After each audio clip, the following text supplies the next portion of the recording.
Between Us Couch Show Edition. We have got a huge announcement. We are doing a live show virtually on 4/20. 4/20. It's at 5:30 p.m. PST.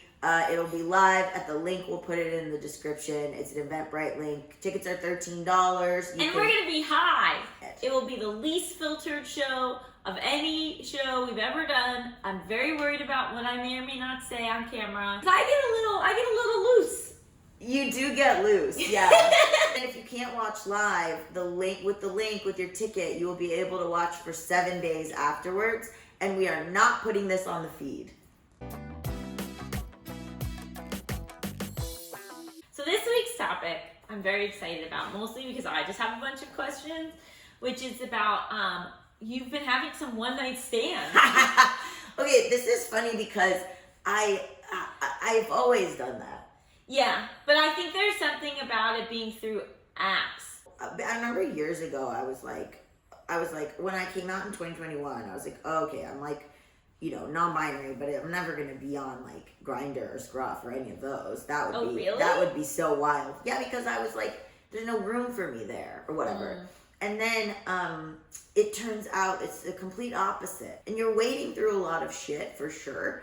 But I saw a TikTok that was like a trans guy, and he was like, what it's like to be on Grindr as a trans guy, and then he's like, you will be popular. Really? You're gonna be popular. Why is that? Sometimes for the wrong reasons. It's interesting. Like, it'll be people who are either very about it, or people who don't, they're like fetishizing and they don't really have the language. They use the word a lot. Really? Yeah, we'll bleep it. But yeah, or they'll be like, very weird about it. One thing I have noticed is that sometimes, I don't mean to call any of you out, but sometimes they'll say, oh yeah, I've definitely been with a trans guy before. And I'll be like, okay, cool. Like, just, whatever. And then you get there and things happen and you're like, no, you haven't. Like, no, I appreciate the lie to not make me feel weird, but like, absolutely not. Your hand is on my thigh. That is not, you're rubbing my thigh. You know what I mean? Like, they clearly, and God bless all of you, and I do appreciate the lie, but you have Or maybe absolutely, they have been, they're just bad at it. I don't think so. Were you giving tips? Yeah, I do. I move their hand, but I'm also like, it's different. I mean, when you're dating a guy who's been with like people with vaginas before, you can kind of get a sense that they know where things are. These are, and I love you guys to death. Mwah, mwah, mwah. These are gay guys who are like lying, which is extremely funny. Or they, whatever. I don't want to say what your sexuality is, but not all of you. If none of them are watching this, they have no idea who I am. But God bless you. I love doing stuff for the story. You really shouldn't do that though. I don't know. It's like, I've thought about that a lot. It's not dangerous. Okay. One guy, I went to his house. And are you going to his house like right after you matched and messaged, or is it like, are you planning like a day or two in advance? We're planning in advance. Oh, okay. It's not like come over right now.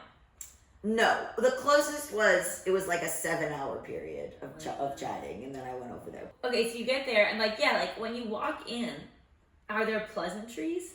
So this is what's interesting. So it depends. Like, I think they're wondering if I'm gonna do pleasantries. So like, you don't do it at your home. I haven't thus far. No. Okay. Oh, this was a different situation. This was a guy that I met at a bar. But I didn't know his age when I met him at the bar. And then when he came to my house, he was 23, so I put him in an Uber and sent him home. Really? Yeah, too young. Wait, was he offended? He wasn't expecting it. But why didn't you ask earlier? It just didn't occur to me, I think, because he was tall. I just kept thinking, you were born in the year 2000. And like, I couldn't. I was like, you have to go. So we have pleasantries. Yeah. And then is there just like, who makes the first move? Usually I'll be like, do you want to go to your room? Wow. That's usually I'll usually say, do you want to go to your room? Which is kind of funny, because you would think that these like people would be, maybe I'm not attracted to, or I'm not picking people who are super aggro. Yeah. So like it's usually like pretty nice people. I'm feeling like I didn't know where my place was, and I thought it was just apps, but the guy that was too young, I met him at a bar, and then when I was out on Sunday, a guy approached me and we exchanged Instagrams. So I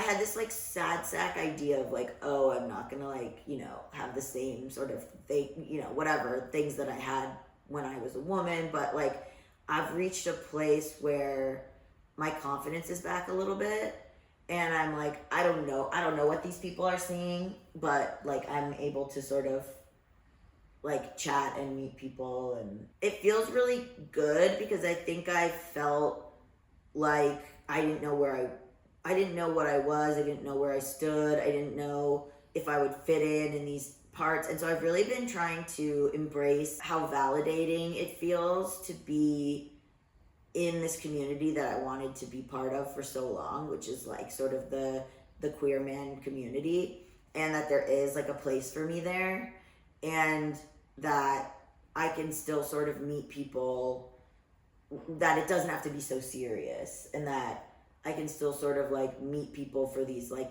I enjoy like an experience. Like I'm like, that'll be a fun story. Like, sure.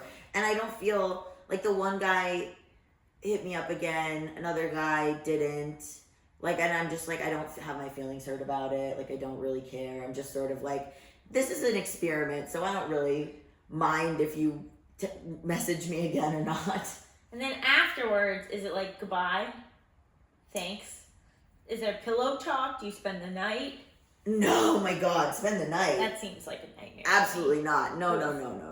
One guy, I started putting on my clothes, so it was like clear that I was leaving. But what happened was he thought I was like rushing out because his watch had stopped or something. So he thought it was 11:30. So he was like, oh, that's kind of like weird, like leaving, 11:30, that's so late. Well, but it was actually 1 o'clock. Oh, wow. So then it was like awkward and I couldn't figure out why. And then when I left, and then he texted me and was like, oh, holy shit, it's 1. I thought it was 11:30. And I was like, oh, I was not rushing out. Like it was 1 in the morning. And he was like, oh. So that was awkward. Oh, that's cute. Here's the thing. Lay it on me. And I talk about this in my short film, Grinder Baby. Because of the prevalence of Truvada and PrEP and Descovy and all these like, pre-HIV medicines, it's all changed so much and none of them use condoms. And I insist on condoms. I'll say, do you have a condom? And they're all like, they have to like search. You don't bring your own? Now I have to, I'm going to, because they all like search for condoms. Like, I think I might have someone somewhere, blah, blah, blah. And I was like, what? But there's so many other things you could get. So one guy, I was like, you can get like other things. And he was like, yeah, it's sort of the price of admission. You take antibiotics twice a year. And I was like, that is not the cost of doing business. I remember my ex was like talking to some guy on Grindr, and he was like, well, I don't want to use condoms, but I have Plan B at my house. No. It's a Wild West out there. Like, it is. And I'm sort of just like walking into town. Well, I can't wait to be updated. Because if you want to hear another story, you should listen to the podcast where I talk about the sauna. Oh, yeah. This is at Allison's. If you listen to the podcast and there's an episode we're talking about Allison's Bachelorette, you'll hear a juicy story about me in a sauna. That's good marketing. Send them right to the podcast, baby. Subscribe to my Substack.